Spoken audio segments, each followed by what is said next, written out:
Bienvenue à Saint-Jacques-Saint-Christophe pour la troisième conférence de Carême, puisque c'est notre troisième rencontre en ce troisième dimanche de Carême. Permettez-moi de vous rappeler les triples objectifs de notre démarche. Tout d'abord, à travers ces conférences, nous visons de raviver notre foi et rallumer notre charité chrétienne.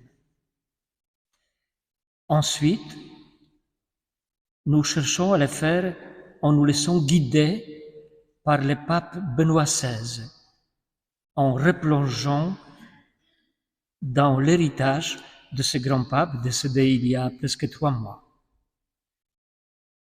Enfin, troisièmement, nous le faisons à l'école des saints français, tel que le pape Ratzinger a présenté lors de ses catéchèses données à Rome en 2009. Dimanche dernier, nous avons été à l'école de Saint-Bernard de Clairvaux, présentée par Marie-Bernard Thiebaud. Aujourd'hui, nous nous mettons à l'école de la patronne secondaire de la France, Sainte Jeanne d'Arc. Je me réjouis que cette sainte laïque, une de ces femmes fortes qui portent la lumière de l'Évangile au cœur des réalités les plus dramatiques de l'histoire et de l'Église, disait le pape Benoît XVI, soit présentée par un fidèle laïque, M. Clément Boyer, membre de notre conseil pastoral paroissial. Clément, à vous la parole et merci d'avoir accepté cette invitation. Merci. Merci d'être venus si nombreux aujourd'hui. Merci au Père Stanislas de m'avoir fait cette confiance en me confiant la mission de présenter Sainte Jeanne d'Arc selon le pape Benoît XVI. Messire Dieu, premier servi. Messire Dieu, premier servi. Telle était la devise de Sainte Jeanne d'Arc. Car oui, Jeanne n'aura de cesse que de servir Dieu. Et comme le disait le pape Benoît XVI dans cette catéchèse qu'il a donnée au Vatican le 26 janvier 2011, Jésus est toujours à la première place dans sa vie, disait-il. Et il ajoutait que le mystère de la charité de Jeanne, qui avait tant fasciné le poète Charles Péguy, c'est cet amour total pour Jésus et pour son prochain, en Jésus et pour Jésus. Cette sainte avait compris que l'amour embrasse toute la réalité de Dieu et de l'homme, du ciel et de la terre, de l'Église et du monde. Sainte Jeanne a considérablement influencé le cours de l'histoire de France, au même titre qu'un autre grand personnage, roi et saint, Louis le IX, dit Saint Louis. Tous deux menèrent une vie pieuse et une vie politique. D'autres la comparent à Sainte Catherine de Sienne. On peut également, et nous le verrons au cours de cette conférence, voir quelques similitudes entre Jeanne et la petite Thérèse de Lisieux. La vie de la jeune Lorraine, vous le savez, fut extrêmement courte. Et l'essentiel des événements de sa vie qui bouleversèrent le cours de la guerre de Cent Ans se déroulèrent entre 1429 et 1431. Benoît XVI résumera la vie de Jeanne en 2 phases. Une phase d'action, c'est-à-dire les batailles et le sacre de Charles VII à Reims, et une année de passion, c'est-à-dire son emprisonnement, son procès et son martyre. Avant de décrire cette année de passion et cette année d'action, il me semble important de revenir sur la jeunesse de Jeanne, mais aussi pour comprendre cette extraordinaire épopée, il faut se replacer dans le contexte historique et politique de la France en ce début de XVe siècle. Donc à l'époque où Jeanne va entamer son périple, le royaume de France est dans une situation extrêmement délicate. La guerre de 100 ans fait des ravages depuis presque 100 ans, justement. La fine fleur de la chevalerie française a été décimée en 1415 à Azincourt, et une guerre civile fait rage entre deux puissants seigneurs, le duc d'Orléans, qui représente le camp des Armagnacs, et le duc de Bourgogne. De plus, le traité de Troyes, qui a été ratifié en 1420, a modifié l'ordre successoral à la couronne de France. Au terme de ce traité, à la mort du roi Charles VI, le roi qui était surnommé le roi fou, c'est son gendre Henri V qui doit régner sur la France. Henri V qui était roi d'Angleterre. Henri décède peu de temps après et c'est son fils Henri VI qui est supposé diriger. Étant trop jeune, c'est le duc de Bedford qui devient alors à cette époque régent de France et d'Angleterre. Au regard de la loi salique, c'est le dauphin Charles qui aurait dû accéder au trône.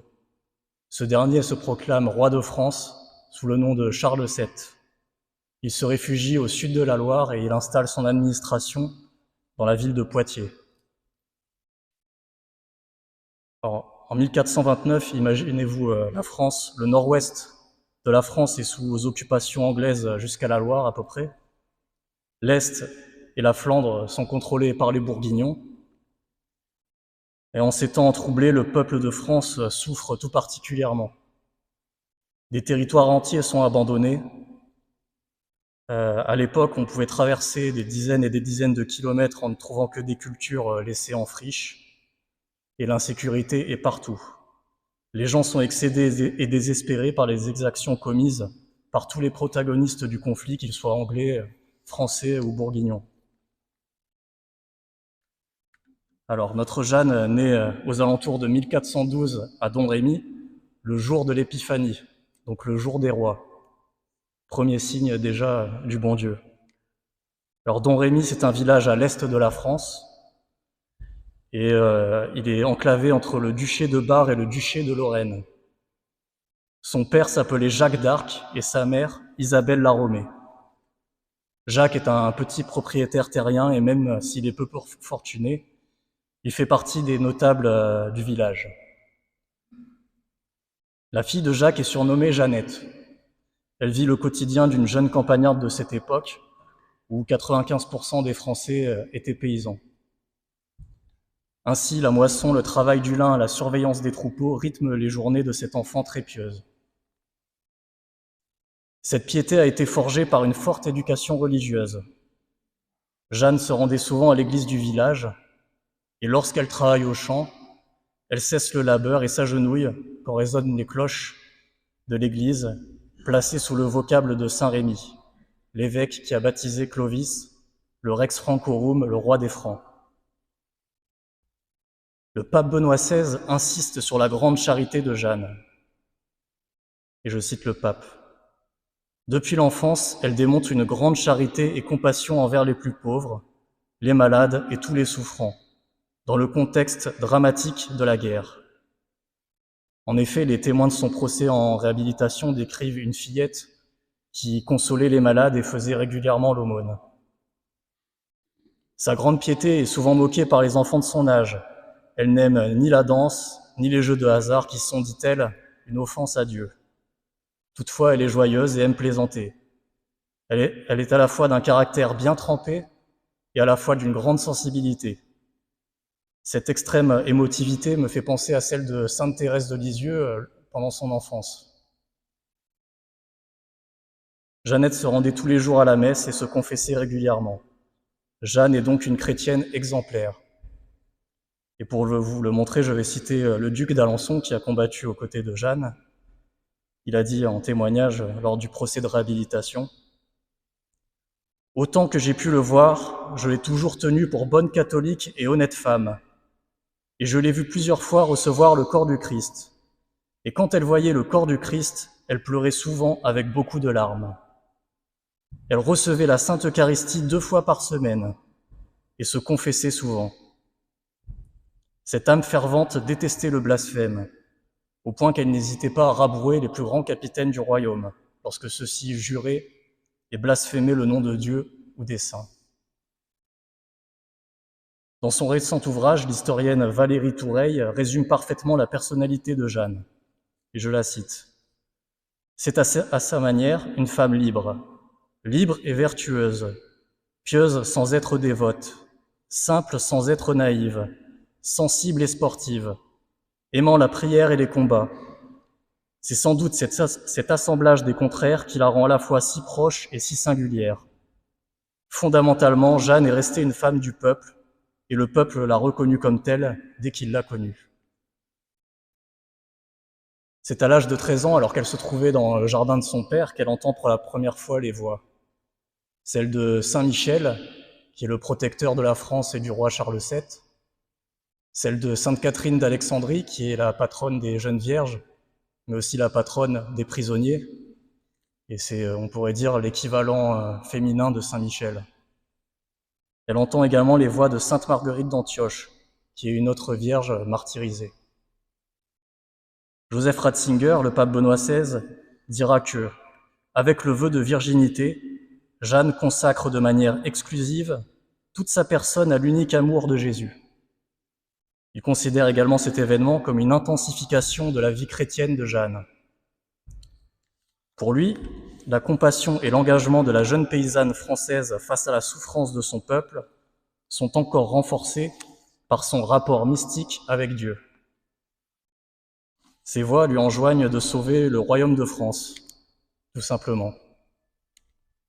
Ainsi, le pape Benoît estime que l'un des aspects les plus originaux de la sainteté de cette jeune fille est précisément ce lien entre l'expérience mystique et la mission politique.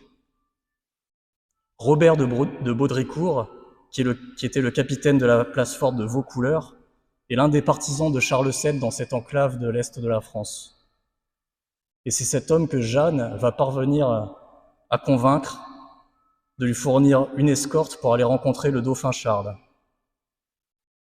Dès le début de son épopée, nous pouvons donc constater la force de conviction de Jeanne d'Arc, car Baudricourt et ses hommes ne sont pas des tendres, ne sont pas spécialement portés sur la religion, et pourtant ils vont fournir à Jeanne d'Arc nourriture et escorte, vêtements et montures jusqu'en terre de France.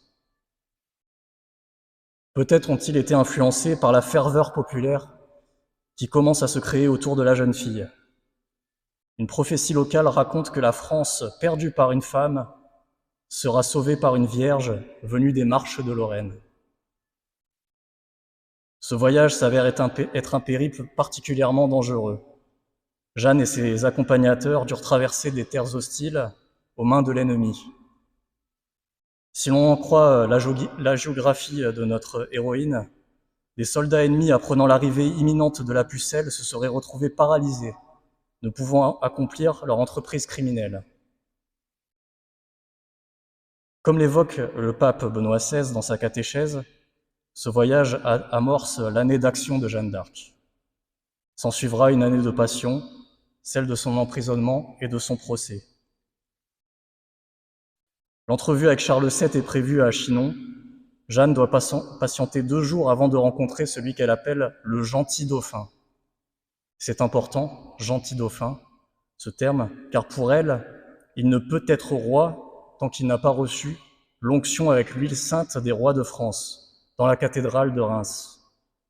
En effet, le roi n'est que le lieutenant d'un autre roi, celui que Jeanne appelle le roi de par le ciel ou le roi des cieux.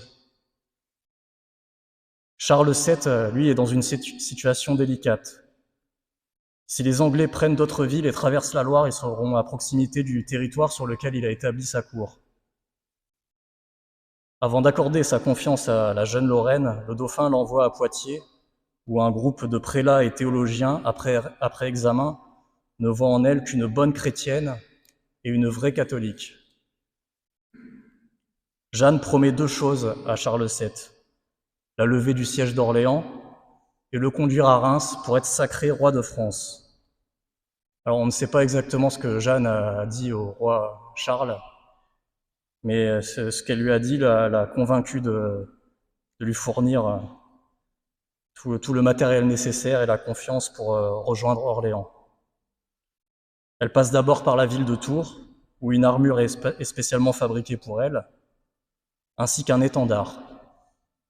Une épée lui est également proposée, mais Jeanne demande à ce qu'on lui rapporte l'épée de Charles Martel, qui, sur ses indications, aurait été retrouvée enfouie derrière l'autel de la chapelle du village de Sainte-Catherine de Fierbois. C'est un village au sud de Tours. Jeanne, les grands capitaines français et un important convoi de ravitaillement quittent Blois le 27 avril 1429, direction Orléans.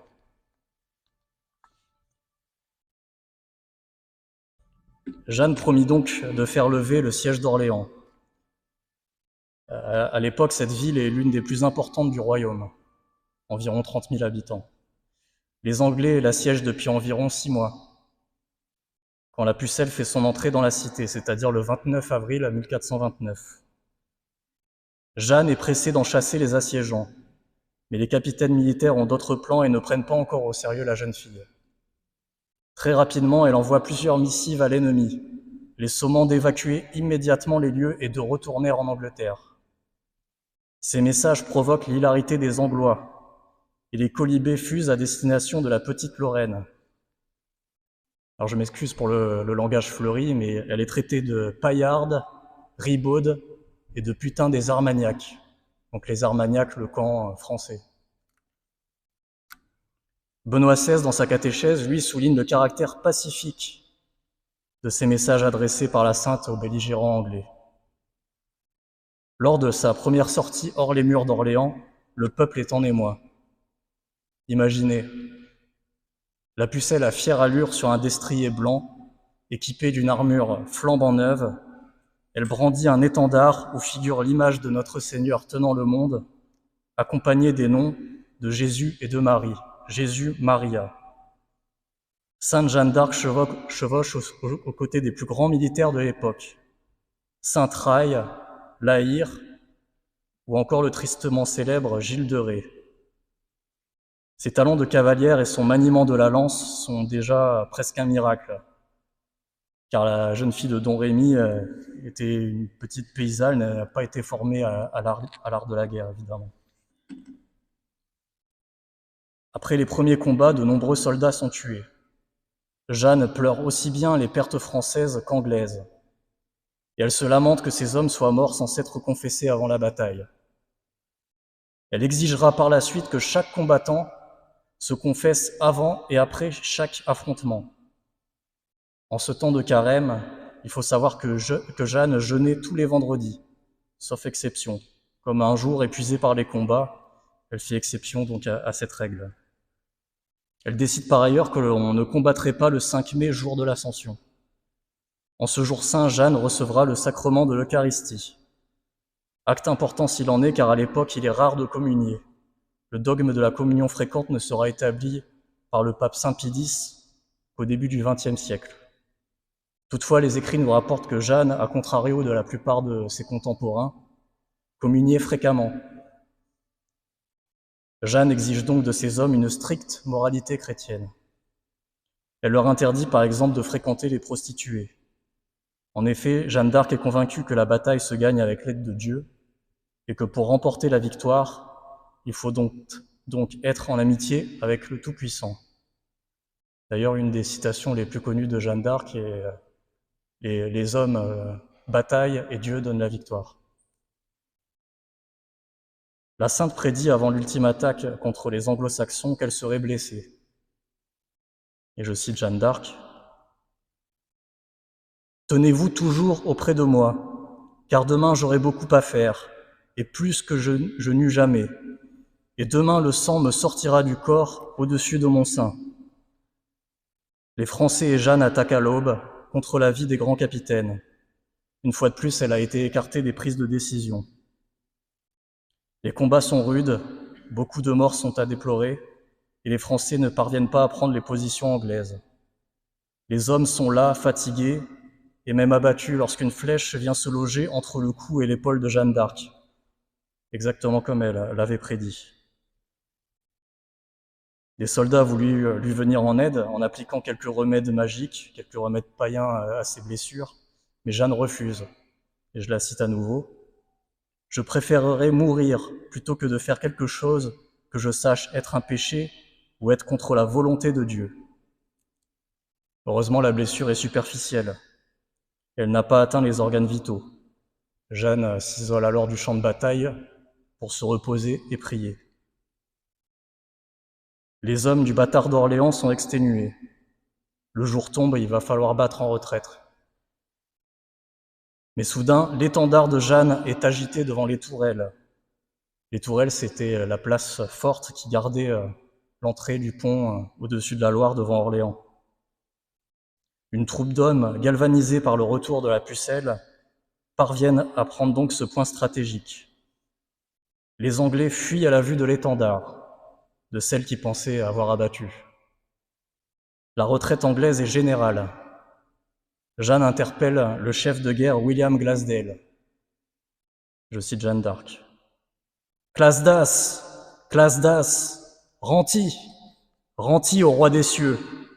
Tu m'as appelé putain, mais moi j'ai grande pitié de ton âme et de celle des tiens. » À ce moment-là, les hommes de Glasdale et Glasdale lui-même se trouvaient sur une passerelle au-dessus de la Loire, qui cède sous le poids du lord anglais et de ses hommes, qui tentaient de fuir. Ils sont alors précipités au fond du fleuve et se noient. Au retour de l'armée dans la ville, on fête dignement la victoire.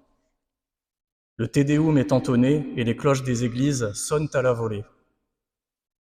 Le lendemain, les Anglais lèvent le camp et se replient sur d'autres villes conquises précédemment, comme Beaugency ou Main-sur-Loire. D'ailleurs, Jeanne reprendra ces deux villes rapidement, plus d'autres places comme Jargeau ou Patay. Depuis cette victoire d'Orléans, les officiers royaux, précédemment divisés, ont réussi à s'unir sous la bannière de celle envoyée par Dieu. La première promesse de Jeanne étant réalisée, la troupe emprunte la route vers Reims le 29 juin de l'année 1429. Bien que traversant un vaste territoire ennemi, le convoi entre assez facilement dans Auxerre. Il rejoint ensuite Troyes, où le siège ne dure que 5 jours, et l'hoste royal atteint ensuite Châlons, pour finir à Reims. Le sacre a lieu un dimanche dans la cathédrale Saint-Rémy. Charles est couronné par l'évêque Regnault de Chartres. Compte tenu du contexte, tous les pairs de France ne sont pas présents. Les pairs de France, ce sont les cousins du roi, ce sont les personnes les plus importantes du royaume. Et les attributs royaux, les régalias, sont gardés à Saint-Denis, dans la nécropole des rois de France. Sauf que Saint-Denis est sous la domination anglaise à ce moment-là.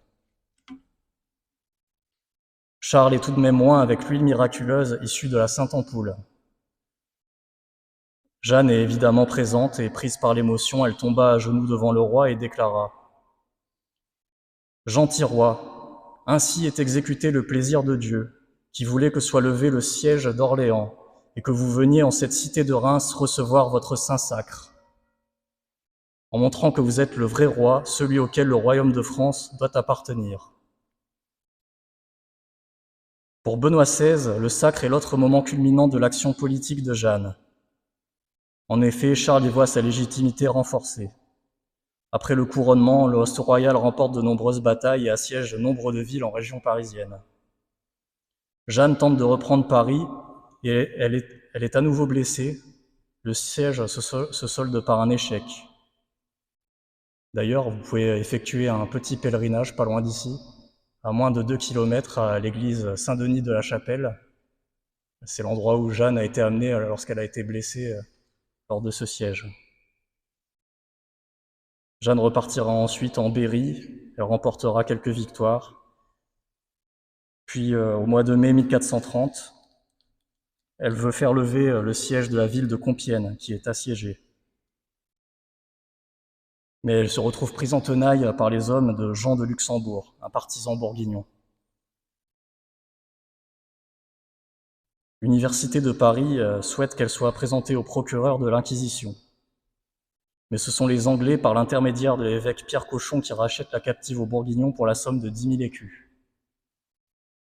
Cauchon entend bien respecter toutes les règles d'un procès en hérésie. Une enquête est diligentée à Domrémy, auprès des gens ayant fréquenté Jeanne, mais au grand désespoir de l'évêque, cette enquête n'apporte aucun élément à charge contre Jeanne. Après deux tentatives d'évasion, elle est mise au fer à Arras, puis au Crotoy, dans la baie de Somme. Le prêtre qui la reçoit en confession ne disait que du bien d'elle, la trouvant, je cite, « bonne chrétienne et très pieuse ». Elle arrive à Rouen le 23 décembre de l'année 1430. Elle est enfermée au château fort, dont on peut encore voir aujourd'hui le donjon. Ce sont les autorités ecclésiales qui sont chargées de mener le procès de Jeanne d'Arc. Cependant, celle-ci est détenue par les autorités laïques. Et ce sont plus particulièrement des Anglais qui montent la garde devant la cellule de la prisonnière. Ces conditions de détention sont particulièrement difficiles. Jeanne souffre du dos depuis sa tentative d'évasion au cours de laquelle elle a sauté de la tour du château dans lequel elle était enfermée. Elle tombe malade suite à une intoxication alimentaire. Ces geôliers anglais ont un comportement odieux. Jeanne subira insultes et tentatives de viol. Elle n'a qu'une obsession, préserver sa virginité car elle est persuadée que son salut ne passera que par le respect de cette promesse. De plus, elle est harcelée en permanence par les interrogatoires. Les juges n'ont de cesse que d'essayer de faire tomber Jeanne dans l'hérésie pour justifier sa condamnation. Jeanne est donc entrée, vous l'avez vu, dans cette année de passion décrite par Benoît XVI. Ainsi, je vais citer le Saint-Père assez longuement à propos de ce procès. C'est un grand procès solennel, présidé par deux juges ecclésiastiques, l'évêque Pierre Cauchon et l'inquisiteur Jean Lemestre. Mais en réalité, il est entièrement guidé par un groupe nombreux de théologiens de la célèbre université de Paris, qui participent au procès comme assesseurs. Ce sont des ecclésiastiques français qui, ayant fait un choix politique opposé à celui de Jeanne, ont a priori un jugement négatif sur sa personne et sur sa mission.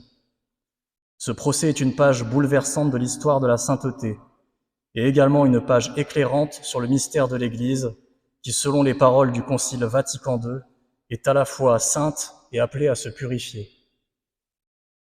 Le pape poursuit à propos des théologiens parisiens. À la différence des saints théologiens qui avaient illuminé l'université de Paris comme saint Bonaventure, saint Thomas d'Aquin et le bienheureux Duns Scott, ces juges sont des théologiens auxquels manque la charité et l'humilité pour voir chez cette jeune l'action de Dieu. Les paroles de Jésus viennent à l'esprit selon lesquelles les mystères de Dieu sont révélés à qui possède le cœur des tout-petits, alors qu'ils restent cachés aux sages et aux savants qui n'ont pas d'humilité. Ainsi, les juges de Jeanne sont radicalement incapables de la comprendre, de voir la beauté de son âme. Ils ne savaient pas qu'ils condamnaient une sainte. Et ces ecclésiastiques vont employer les grands moyens pour faire condamner Jeanne d'Arc. Comme je vous l'ai dit précédemment, l'enquête menée à Domrémy n'a pas révélé d'éléments incriminants Jeanne d'Arc, hormis un détail. Une fête traditionnelle au cours desquelles les jeunes filles du village se retrouvaient pour danser sous un arbre appelé l'arbre aux fées. Il n'en fallait pas plus aux théologiens pour accuser Jeanne de paganisme. L'autre élément, et c'est même l'élément principal qui va servir d'argument au tribunal, ce sont les habits d'homme que Jeanne porte depuis son départ de Vaucouleurs. Cette tenue est jugée infamante car contraire aux Écritures saintes, plus particulièrement dans le Deutéronome.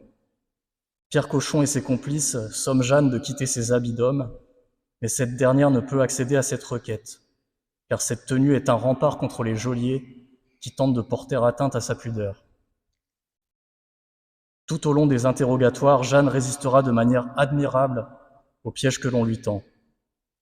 Je ne peux ne pas vous citer en exemple cette répartie d'une formidable justesse. Et alors qu'on lui demande si elle se trouve en état de grâce, Jeanne répond « Si je n'y suis, Dieu m'y veuille mettre.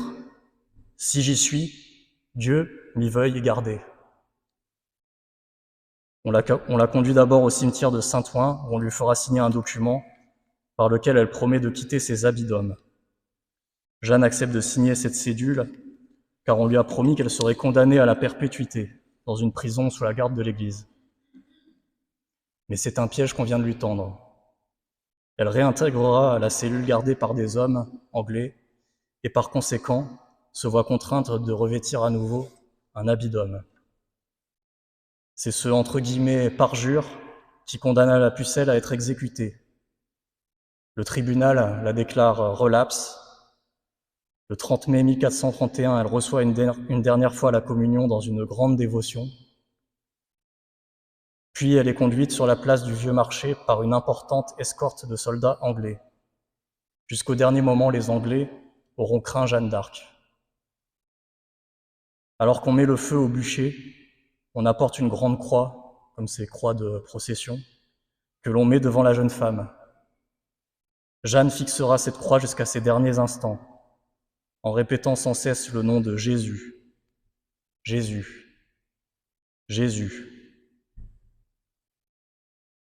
Benoît XVI enseigne dans sa catéchèse que ce nom de Jésus, invoqué par notre sainte jusqu'aux derniers instants de sa vie terrestre, était comme le souffle incessant de son âme, comme le battement de son cœur, le centre de toute sa vie. Ces juges, grands prélats, docteurs et théologiens n'emmènent pas large face à ce triste spectacle. Des témoins rapportent que beaucoup pleurent. Un Anglais s'approchant du bûcher fut comme tétanisé. Il croit y avoir vu une colombe sortir des flammes. Il déclarera plus tard qu'il a gravement péché contre cette femme. Le bourreau se rend au couvent l'après-midi même de l'exécution. Il se confie aux frères du couvent en disant sa grande crainte d'être damné parce qu'il avait brûlé une sainte. Le secrétaire du roi d'Angleterre dira même « Nous sommes tous perdus, car une sainte a été brûlée ». Un procès en réhabilitation se tiendra plus de 20 ans plus tard. Ce procès est l'autre source historique principale de la vie de Jeanne.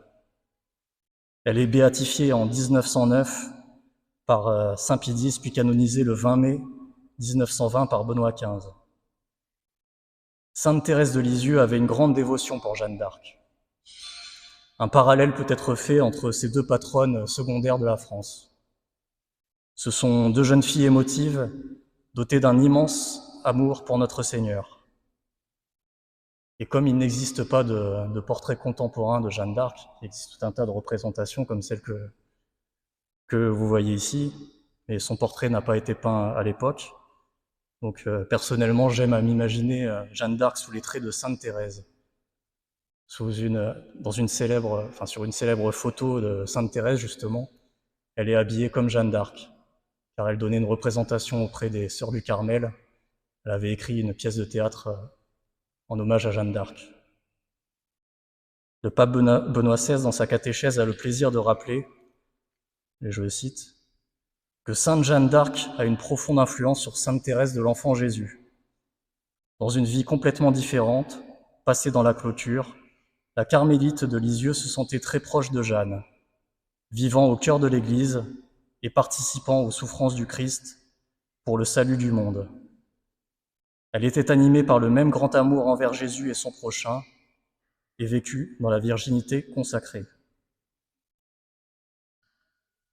Le pape nous indique en conclusion que Sainte Jeanne d'Arc nous invite à un haut degré de la vie chrétienne.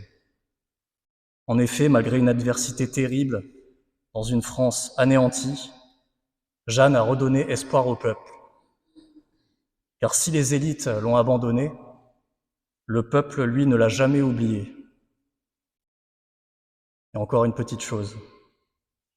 Dans ces derniers instants, la voix de Sainte Catherine lui avait annoncé qu'elle serait bientôt délivrée. Jeanne pensait à une délivrance terrestre, une délivrance de ce monde physique. Or, il n'en fut rien. Cependant, c'est dans ce dernier combat que Jeanne remporta la plus belle des victoires qui soit, ce que saint Alphonse de Liguori appelait la victoire des martyrs. Merci de votre attention.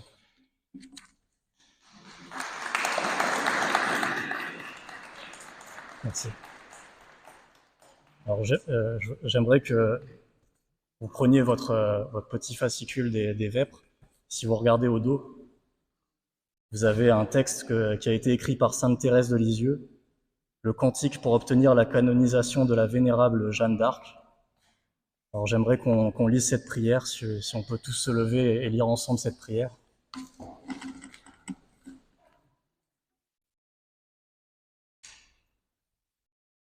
Jeanne, Seigneur, est ton œuvre splendide, un cœur de feu, une âme de guerrier. Tu les donnas à la Vierge timide que tu voulais couronner de laurier. Jeanne entendit dans son humble prairie des voix du ciel l'appelèrent au combat. Elle partit pour sauver la patrie, la douce enfant à l'armée commanda. Douce martyre, à toi nos monastères, tu le sais bien, les vierges sont tes sœurs. Et comme toi, l'objet de leur prière, c'est de voir Dieu régner dans tous les cœurs. Jeanne, c'est toi notre unique espérance. Du haut des cieux, daigne entendre nos voix. Descends vers nous, viens convertir la France, viens la sauver une seconde fois. Notre espérance repose en vous. Sainte Jeanne de France, priez, priez pour nous. Veuillez vous asseoir encore. Avant de chanter les vêpres, juste pour dire merci à Clément, je voudrais revenir à une de ses paroles, citer une parole de Jeanne qui a été citée par Clément. Et c'était pendant le procès de Jeanne d'Arc, on l'interroge en lui disant « Jeanne, vous demandez des gens d'armes et vous dites que c'est le plaisir de Dieu que les Anglais s'en aillent. Si cela est, pas besoin de gendarmes, car Dieu seul y suffit. » Et Jeanne de répondre, les gendarmes batailleront et Dieu leur donnera la victoire. Et, chers frères et sœurs, ces paroles de Jeanne d'Arc renferment un grand enseignement. Dieu n'agit pas sans nous. Dieu n'agit pas sans des hommes prêts au combat. Il nous a créés sans nous, disait saint Augustin, mais il ne peut pas nous sauver sans nous, sans notre collaboration avec lui. Merci Clément d'avoir collaboré avec enthousiasme et compétence à cette initiative paroissiale pour nous faire grandir en chrétiens sur le sillage de Sainte Jeanne d'Arc. Tout ce qui est né dans nos cœurs et toutes les intentions, nous pouvons les présenter maintenant au Seigneur en chantant ensemble les vêpres.